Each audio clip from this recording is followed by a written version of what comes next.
Pilipinas, updated ka na ba? Paulo, happy sa rami ng commercials ng TV. Ang pumasok na commercials or patalastas ang livelihood ng anumang programang maparadyo man or TV. Doon kasi kinukuha ang ipinansasahod sa staff at ilang gastuseng attendant to the production. Sa kaso ng tahanang pinakamasaya sa GMA, pinagmamalaki ng mga host nito ang dami ng kanilang commercial load. Siyempre, masaya rin ang Tape Incorporated na siyang producer nito. It is for the reason kung bakit tenggang kawali lang ang mga TV host na patutsada sa kabila, most especially coming from Joey De Leon. Off late nga'y wari sinagot ng Master Henyo ang tinuran ni Paulo Contis na mahaba-haba raw ang nagaganap na laban sa pagitan ng TVJ at ng Tape. Iaapela pa raw kasi ang kaso kung sino talaga ang may-ari ng titulong Itbulaga kahit nagdesisyon na ang Marikina RTC na ang TVJ ang rightful owner nito at hindi na ito pwedeng gamitin ng Tape Incorporated. But as far as Joey is concerned, tapos na raw ang laban. As he puts it, may nanalo na. Siyempre, ang tinutukoy niya ay ang TVJ na pinaboran ng Marikina Regional Trial Court. Kung si Paulo ang tatanungin, setting aside the legalities ay sandamakmak ang mga patalastas ng TV. Nag-text nga si Paulo sa isang ka-close na reporter expressing how happy he was nitong nakaraang Biyernes. Umabot kasi ng 53 minutes ang commercial load ng TV. Ewan kung ganun din karami o higit pa ang commercial load ng EV ng TVJ. Paulo's co-host Cassie Legaspi resonates the same joy. Happy rin daw siyang nagtatrabaho bilang isa sa mga tumitimo ng programa dahil bongga ang load nito. For sure, and knowing Joey De Leon, he has something to say on this. Pilipinas, updated ka na ba? Paulo, happy sa rami ng commercials ng TV.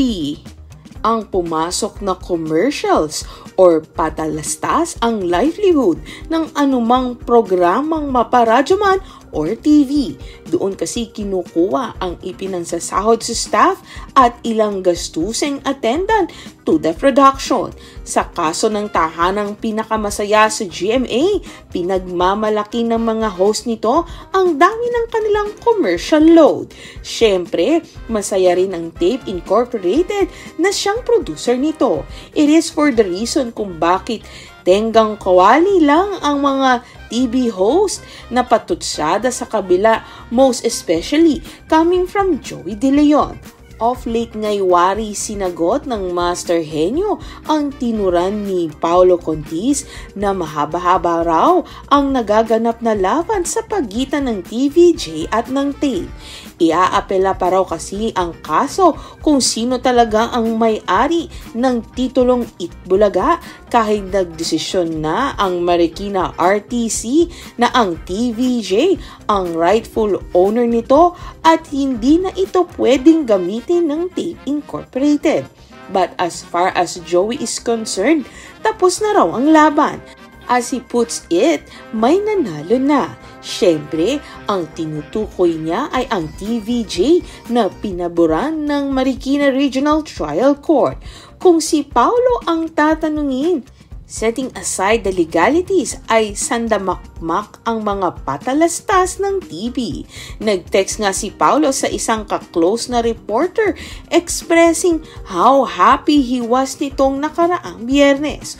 Umabot kasi ng 53 minutes ang commercial load ng TV.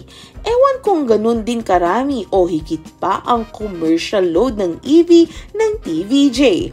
Paulo's co-host Cassie Legaspi resonates the same joy. Happy rin daw siyang nagtatrabaho bilang isa sa mga tumitimo ng programa dahil bongga ang load nito. For sure, and knowing Joey De Leon, he has something to say on this. Pilipinas, updated ka na ba? Paulo, happy sa rami ng commercials ng TV.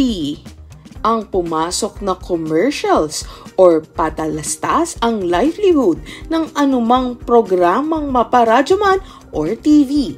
Doon kasi kinukuha ang ipinansasahod sa staff at ilang gastusing attendant to the production. Sa kaso ng tahanang pinakamasaya sa GMA, pinagmamalaki ng mga host nito ang dami ng kanilang commercial load. Siyempre, masaya rin ang Tape Incorporated na siyang producer nito. It is for the reason kung bakit tenggang kawali lang ang mga TV host na patutsada sa kabila, most especially coming from Joey De Leon. Off late ngayong wari sinagot ng Master Henyo ang tinuran ni Paulo Contis na mahaba-haba raw ang nagaganap na laban sa pagitan ng TVJ at ng Tape. Iaapela pa raw kasi ang kaso kung sino talaga ang may-ari ng titulong Itbulaga kahit nagdesisyon na ang Marikina RTC na ang TVJ ang rightful owner nito at hindi na ito pwedeng gamitin ng Tape Incorporated. But as far as Joey is concerned, tapos na raw ang laban. As he puts it, may nanalo na. Siyempre, ang tinutukoy niya ay ang TVJ na pinaboran ng Marikina Regional Trial Court. Kung si Paulo ang tatanungin, setting aside the legalities ay sandamakmak ang mga patalastas ng TV. Nag-text nga si Paulo sa isang ka-close na reporter expressing how happy he was nitong nakaraang Biyernes. Umabot kasi ng 53 minutes ang commercial load ng TV. Ewan kung ganun din karami o higit pa ang commercial load ng EV ng TVJ. Paulo's co-host Cassie Legaspi resonates the same joy. Happy rin daw siyang nagtatrabaho bilang isa sa mga tumitimo ng programa dahil bongga ang load nito. For sure, and knowing Joey De Leon, he has something to say on this.